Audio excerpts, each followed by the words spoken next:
ಹೊಸ ವರ್ಷಕ್ಕಿಂತ ಮುಂಚೆ ಇಂಗ್ಲೀಷ್ ಕಲಿಯೋಣ ಬನ್ನಿ. ಸೊ ಇವತ್ತಿನ ವಿಡಿಯೋದಲ್ಲಿ ನಾವು ಇಂಗ್ಲೀಷ್ನಲ್ಲಿ ಸೆಂಟೆನ್ಸಸ್ನ ಎರಡು ರೀತಿ ಬರಿಬೋದಂತೆ. ಒಂದು ಆ್ಯಕ್ಟಿವ್ ವಾಯ್ಸ್ ಮತ್ತೊಂದು ಪ್ಯಾಸಿವ್ ವಾಯ್ಸ್. ಇದು ಏನು ಹೇಗೆ ಅನ್ನೋದನ್ನ ಇವತ್ತು ನೋಡೋಣ. ಮೊದಲನೇದಾಗಿ ಆ್ಯಕ್ಟಿವ್ ವಾಯ್ಸ್.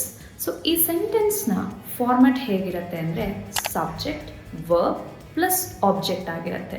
ಇಲ್ಲಿ ಸಬ್ಜೆಕ್ಟ್ ಅನ್ನೋದು ಆ್ಯಕ್ಷನ್ ಪರ್ಫಾರ್ಮಿಂಗಲ್ಲಿ ಇರುತ್ತೆ, ಅಂದರೆ ಸಬ್ಜೆಕ್ಟ್ ಇಲ್ಲಿ ಆ್ಯಕ್ಷನ್ ಮಾಡ್ತಾ ಇರತ್ತೆ ಅಂತ ಆಗುತ್ತೆ.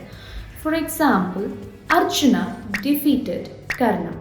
ಇಲ್ಲಿ ಸಬ್ಜೆಕ್ಟ್ ಅರ್ಜುನ ಬಂದು ಕರ್ಣ ಅನ್ನೋ ಆಬ್ಜೆಕ್ಟ್ನ ಡಿಫೀಟ್ ಮಾಡ್ತಾ ಇದ್ದಾರೆ.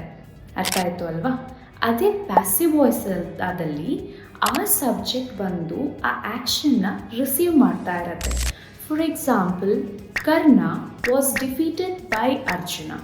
ಅಂದರೆ ಕರ್ಣ ಅನ್ನೋ ಆಬ್ಜೆಕ್ಟ್ ಡಿಫೀಟ್ ಅನ್ನೋ ಆ್ಯಕ್ಷನ್ನ ಅರ್ಜುನನಿಂದ ತಗೊಂಡಿದೆ ಅಂತ ಆಗುತ್ತೆ. ಓಕೆ, ಹೋಪ್ ನಿಮಗೆ ಆ್ಯಕ್ಟಿವ್ ಮತ್ತು ಪ್ಯಾಸಿವ್ ವಾಯ್ಸ್ನಲ್ಲಿ ಹೇಗೆ ಸೆಂಟೆನ್ಸ್ ಬರೆಯೋದು ಅರ್ಥ ಆಗಿದೆ ಅಲ್ವಾ? ಹಾಗಿದ್ರೆ ನಿಮಗೊಂದು ಆ್ಯಕ್ಟಿವಿಟಿ ಕೊಡ್ತೇನೆ. ಈಗ Virat Kohli hit a century. ಇದು ಆ್ಯಕ್ಟಿವ್ ವಾಯ್ಸ್ನಲ್ಲಿ ಇದೆ. ಇದನ್ನು ನಮಗೆ ಪ್ಯಾಸಿವ್ ವಾಯ್ಸ್ಗೆ ಕನ್ವರ್ಟ್ ಮಾಡಿ ಕಮೆಂಟ್ನಲ್ಲಿ ತಿಳಿಸಿ.